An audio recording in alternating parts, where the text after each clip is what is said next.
Hi Tweeties! Welcome sa Chika Tweet. Salamat sa pagbisita.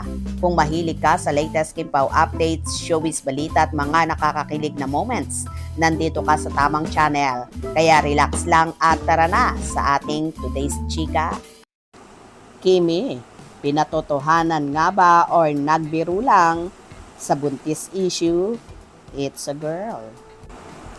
Nagpahaging si Kim Chiu kaugnay sa kumakalat na chikang buntis umano siya sa kasalukuyan.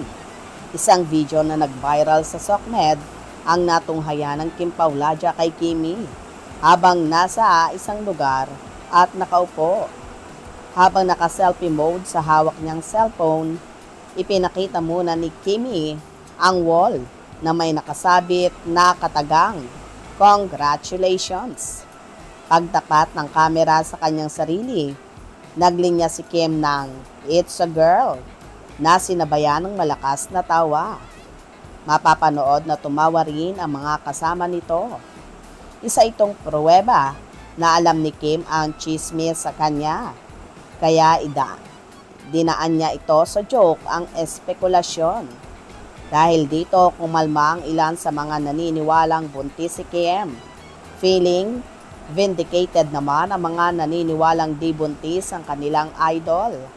Samantala, napansin na ng mga netizen ang mga outfit ni Kimi na hindi mapaghihinalaang shy preggy. Inaabangan na lang ng marami kung kailan lilinawin ng actress ang naturang issue.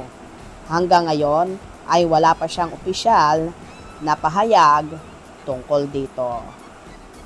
Well, hindi naman maiiwasang magdiwang ang Kim Pauladia sakaling totoo ang chismis na buntis ang TV host actress dahil matagal na nila itong minamanifest.